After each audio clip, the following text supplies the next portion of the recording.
we said, well, we're doing it. Because we want male and female in the leadership of the community. If we only have male or female, then we're only half of that which we could be. So then these relate to Jane and I particularly, but some of you will find resonance with them. When we included women, we also wanted to change the way that we use language. So we began intentionally to use inclusive language. We went for a 6-month period where we refused to refer to God as He, and only referred to God as she for 6 months. In any context we were in, a thought came and you thought of he, we changed it to she, and then we changed all of our liturgies to be gender inclusive, because we came to the realization that the masculinist has dominated human history, and it was time to change. And it was a very difficult shift to make, because we had so internalized he for deity that to change he to she was there was a psychological block there, and perhaps a spiritual block as well that we needed to deal with. For us, another inclusion was the inclusion of non-human animals. Of course, in the monastic tradition, this comes from St. Francis, but it became very important for us to not do this speciesist, human-centered thing, that non-human animals also had a place. And then LGBTQ, we've welcomed gays and lesbians into the community, and we've advocated for our gay and lesbian friends. Then I'm sure that you have other ways of including, right? We are still a very white community, and not completely. Dear Florence, who's joined us on Sundays, she's African American, and some of our newer inquirers are also African American, and that's good. There needs to be a more inclusivity in the community. So there's still places that we need to grow and change, right? We do that. Part of our inclusion links to our next distinctive, and that is a deep ecumenism. We are clearly rooted in a tradition. It's the Christian tradition with all of its ambiguities, its light side and its dark side. Yet we have sought to be open to all truth, for all truth is God's truth. And so in our inclusion, we want to include those who share with us the understandings and our rule of life, but who are also committed to other ways.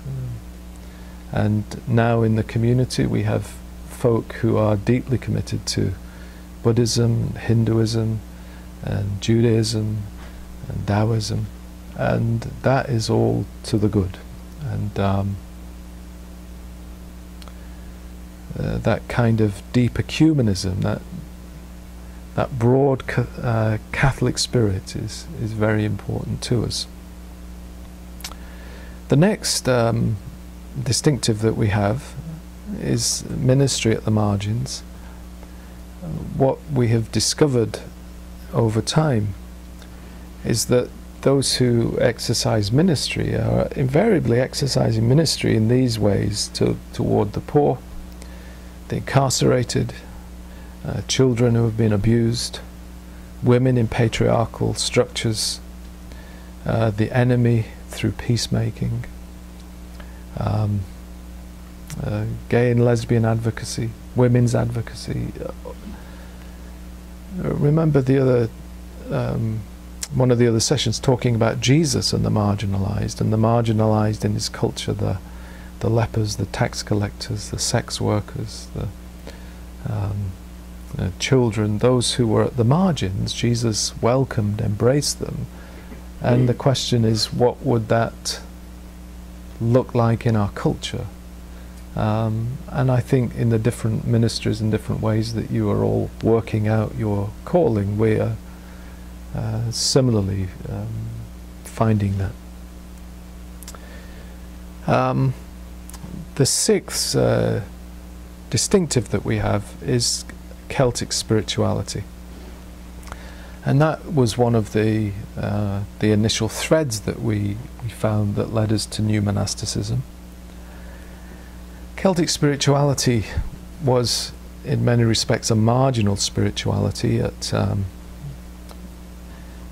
when it was vibrant in the 5th to the 9th centuries. It was marginal physically because the Celtic peoples had been pushed to the margins of Europe. They started off fairly far to the east, and then through various waves of migration of different people groups they get pushed and pushed and pushed and pushed until they're literally clinging on to the rocks in the Scottish Isles and Ireland, and some of the early monasteries are literally clinging on, and you think, how on earth is that remaining and not falling into the sea? But it's there. Now that physical edginess about the Celts became a spiritual edginess at the margin. So Celtic spirituality was always monastic. It was inclusive in a way that mainstream Roman Christianity was not inclusive.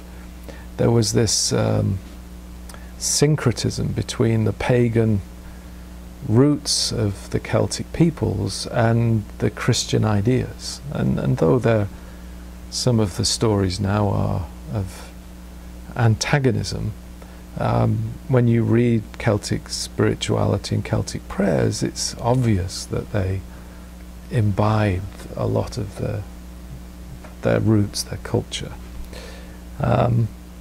It was creation-centered. The great heretic of the early church, Pelagius, was a Celt. And his view that creation is actually not simply this despoiled, depraved, horrible thing, but creation is actually good and vibrant, and this is God's goodness. Though that sounds bread and butter to us now, there have been parts of the history of the church when the creation has been despised. When I teach environmental ethics, it's one of the threads in a different kind of tapestry that has led to the degradation of the planet, was Christian emphases on sin and degradation and the spoiledness of everything. If everything is already spoiled, then why try and preserve it? This is a sinful world, right? The Celts were also deeply mystical. You read Celtic prayers and there is this kind of mystery about them which is very, very enticing. So Celtic spirituality